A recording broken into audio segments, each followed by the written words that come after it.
Hello, welcome to my YouTube channel আগন্তুক। আমি পিঙ্কি রায় চলে এসেছি তোমাদের সামনে নবম শ্রেণীর ইতিহাসের একটা প্রশ্ন নিয়ে।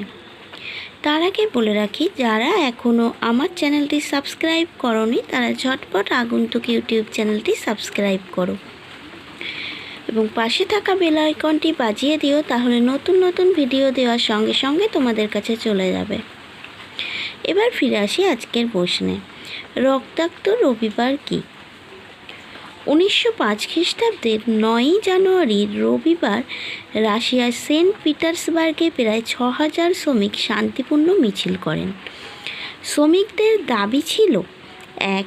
রাজনৈতিক বন্দীদের মুক্তিদান, 2.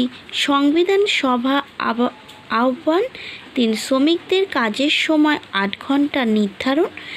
এই মিছিলে জারের পুলিশ নির্বিচারে গুলি চালালে 1000-এর বেশি শ্রমিক নিহত ও 2000-এর বেশি আহত হয়।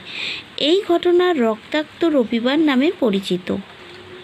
শ্রমিকদের এই মিছিলে নেতৃত্ব দিয়েছিলেন ফাদার গ্যাপন নামে এক ধর্মযাজক।